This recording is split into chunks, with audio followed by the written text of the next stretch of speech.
Just Asia, AHRC TV's weekly human rights program. These are the headlines. Prosecution of activists continues in Indonesia. Nepali journalist arrested for revenge. Pakistani fisherfolk leader faced torture for 90 days in Rangers' custody. Chief Justice cries in front of Indian Prime Minister. Hong Kong missing bookseller case, most serious challenge to the rule of law since 1997. Urgent appeals from Nepal, Pakistan, and the Philippines.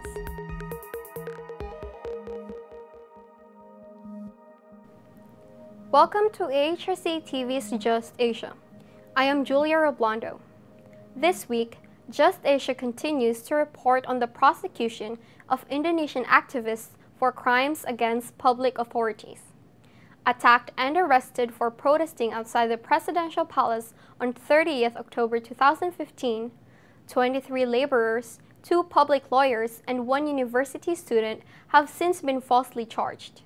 The Central Jakarta District Court split the case into 2, trying the 23 laborers separately from the lawyers and university students. Although the activists submitted a formal objection to the court regarding the charges, this was overlooked and the judges are now proceeding to the examination of witnesses and evidence.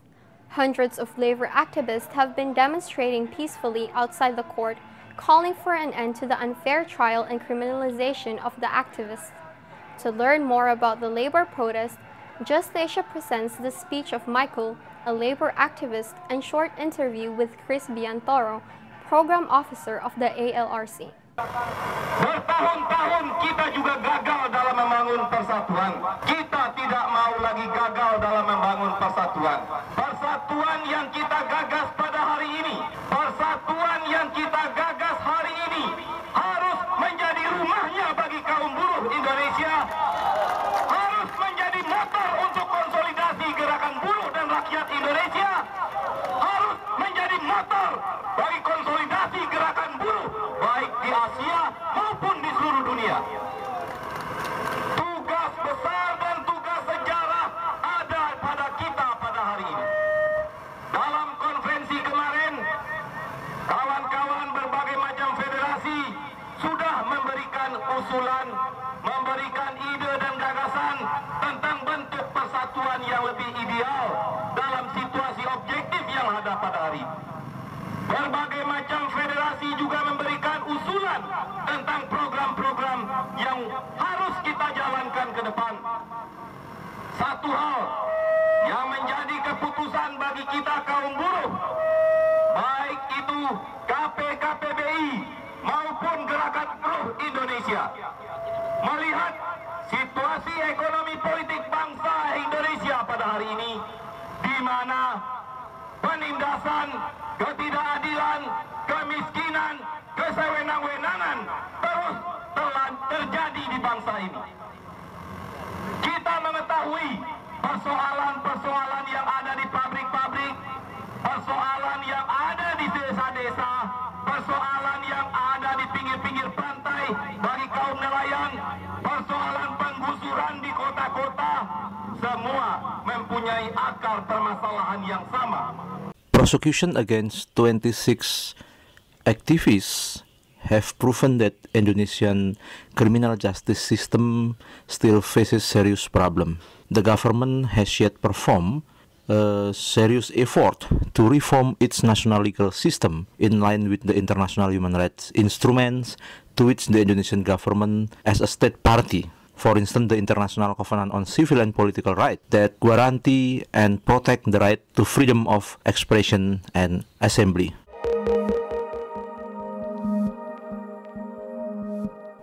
Next, Nepali journalist Kanak Mani Dixit has been arrested by the police on corruption charges on the orders of the country's anti-corruption body, the Commission for Investigation of Abuse and Authority.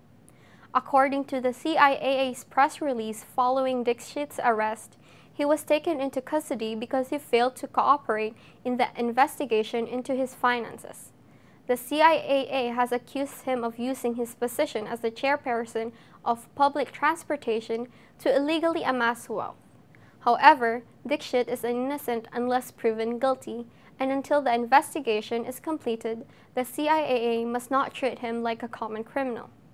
Just Asia caught up with Charan Prasai, one of the civil society leaders, to shed light on this issue. यो जुन हत्या दुरुपयोग अनुसन्धान आयोगले कनक मणि दीक्षितलाई जसरी जुन रूपमा पक्रेको छ हामीले यसलाई बडो गम्भीर रूपमा लिएका छौं र यो उनको पकडाइ भनेको चाहिँ उनले कुनै पनि त्यस्तो किसिमको भ्रष्टाचार गरेको अथवा कुनै सम्पत्ति कमाएको भन्ने किसिमको जुन आरोप लगाएर जसरी पक्राउ गरेका छ त्यो चाहिँ वास्तविक रूपमा सिद्ध हुन्छ भन्ने मलाई लाग्दैन।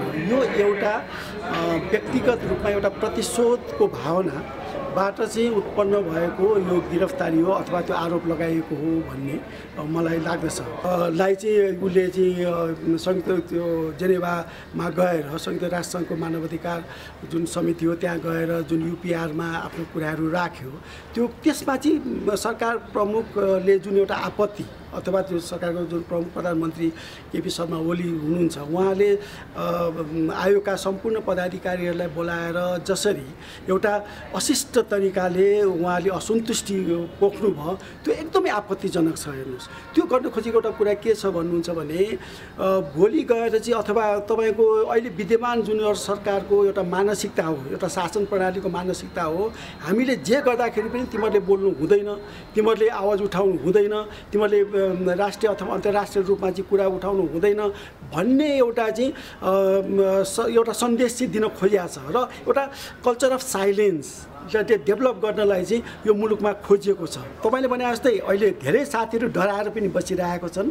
हामीले बोल्यो भने हामी पनि फस्छौँ कनक जस्तो अथवा शम्भु जस्तो भनेर धेरै साथीहरूको मनमा डर पनि छ तर हामी केही व्यक्तिहरू चाहिँ यो डरबाट चाहिँ हामी मुक्त छौँ। जसरी तपाईको अहिले यो विषयलाई लिएर माओवादी सर्कलमा भनौँ अथवा माओवादी वृत्तमा जुन एउटा उत्साहको एउटा वातावरण हामी देख्छौँ यो तपाईको यो सामाजिक सञ्जालहरूमा उनीहरूको अभिव्यक्तिहरू जस्तो किसिमको यो ठिक भयो भन्ने कुरा र यसलाई प्रश्रय दिने लोकमानको एक्सनलाई चाहिँ क्रियालाई प्रश्रय दिने जुन कामहरू चाहिँ त्यो वृत्तबाट भइरहेको छ यसबाट के देखिन्छ भने कहीँ लोकमान सिंह कार्की र त्यो समूहको पनि साँठगाँठ त छैन भन्ने कुराहरू पनि यसमा देखिन्छ।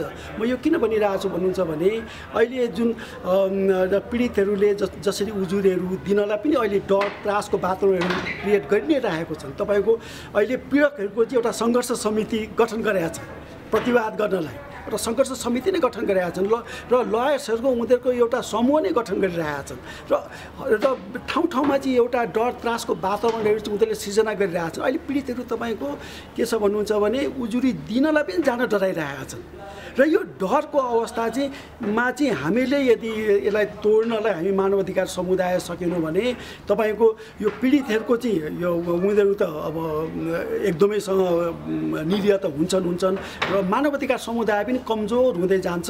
It appears that the CIAA and the government of Nepal has a personal vendetta against Dixit for opposing Lokman Karki's appointment as the CIAA chief around 3 years ago, and raising issues of human rights violations during the conflict.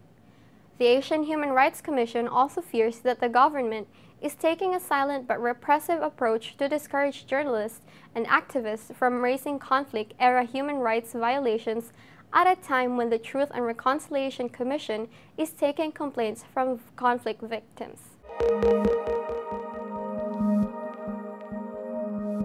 Moving to Pakistan.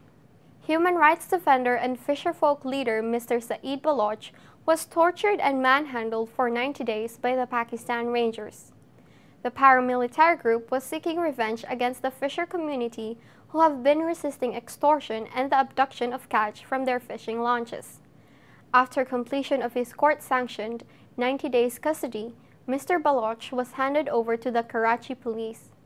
Over the last 7 days, the police have been forced to fabricate cases against him of terrorist activities and having links with the banned BLA, an organization fighting for the independence of Balochistan. Mr. Baloch's detention by the Rangers indicates the total failure of Pakistan's criminal justice system and the military's flagrant misuse of power over civilian institutions of justice. Mr. Baloch was first taken into custody by the Rangers on January 16 when he disappeared after being invited to the Rangers headquarters to answer some questions. In response to a court petition, the Rangers denied that he was in their custody. After much local and international protest at his disappearance, the Rangers suddenly produced Mr. Baloch in a court. Surprisingly, the administrative judge of the Anti-Terrorism Court granted 90 days physical custody to the Rangers, knowing that the Rangers had earlier denied his custody.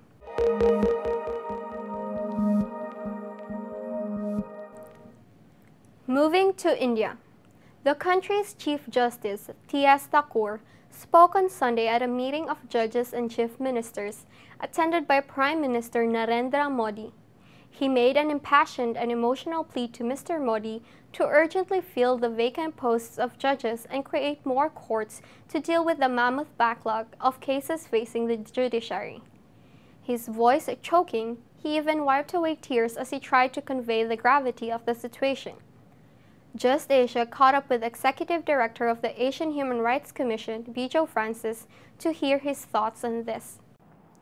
Now, we have heard so many ridiculous things about Indian judiciary for so many years, like decades-long delay or judges taking several years to decide on simple issues because the cases gets adjourned at the leisure of the judiciary, at the leisure of the lawyers appearing on both sides.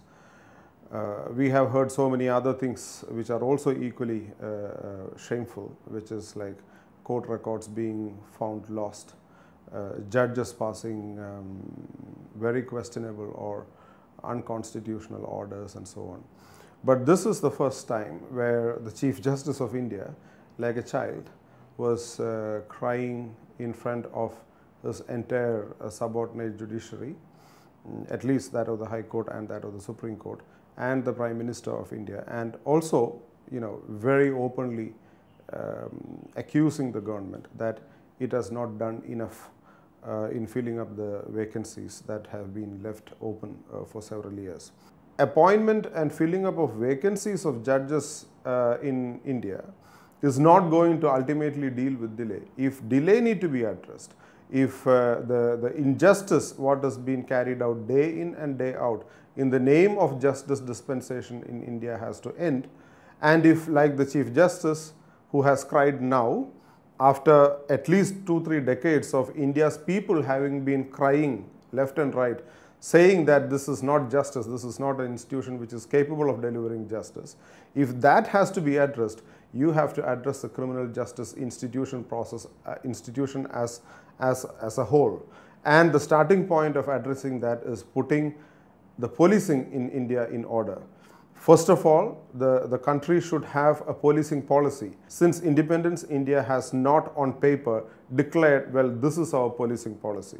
Since independence, India has not declared, no government in India has declared that this is the government's policy on restructuring the criminal justice institutions of this country. Justice in India is a myth.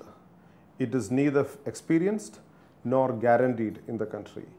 If this has to change, the country has to redefine and actually formulate a complete recalibration process, complete rebuilding process, with which it will have to have a policing policy which is based on accountability, transparency and responsibility.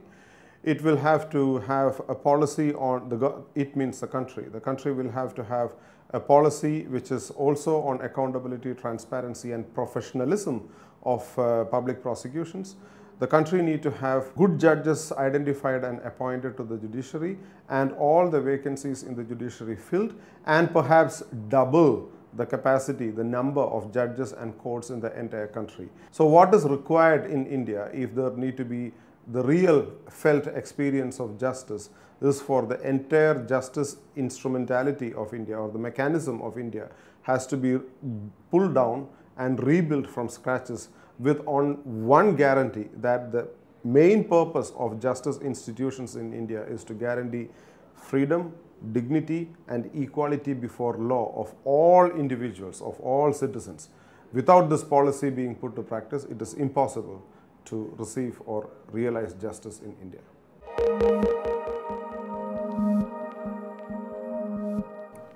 Next, Hong Kong's missing bookseller case poses the most serious challenge to Hong Kong's basic law and the one country, two system principle since the 1997 handover, said the European Union in its annual report on Monday. 5 Hong Kong booksellers who sold titles critical of the Chinese government went missing in Thailand, China, and Hong Kong in 2015. Eventually showing up in China, they claimed to be voluntarily collaborating in an official investigation. No credible explanation has been provided in the case of Li Bo, a British national who disappeared from Hong Kong, said the report, despite repeated requests for information and explanation by top officials of the Hong Kong SAR, as well as by the EU and other members of the international community. Apart from the violation of fundamental freedoms, the report says the case raises concerns about Chinese authorities' application of Chinese laws to acts carried out by Hong Kong residents on the Hong Kong soil.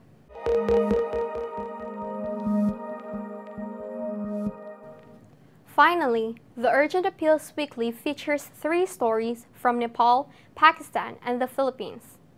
In Nepal, police have detained 5 family members of an alleged murder suspect from Bardia district. In Pakistan, Ms. Nasira Parveen, a victim of police torture, has again attempted suicide after her case for action against the station house officer, Kasawal Police Station, Punjab, was dismissed by a civil judge. In the Philippines, authorities continue to harass and intimidate the illegally detained farmers in Kidapawan City, even after bail for their provisional liberty was posted. 82 farmers were arrested on 1 April 2016 during a violent dispersal of a peaceful blockade conducted by 6,000 farmers asking for drought assistance.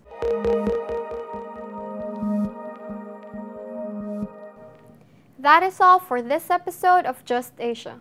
For more on these or other issues, please visit www.alrc.asia/justasia or www.humanrights.asia. Thank you for watching and see you next week.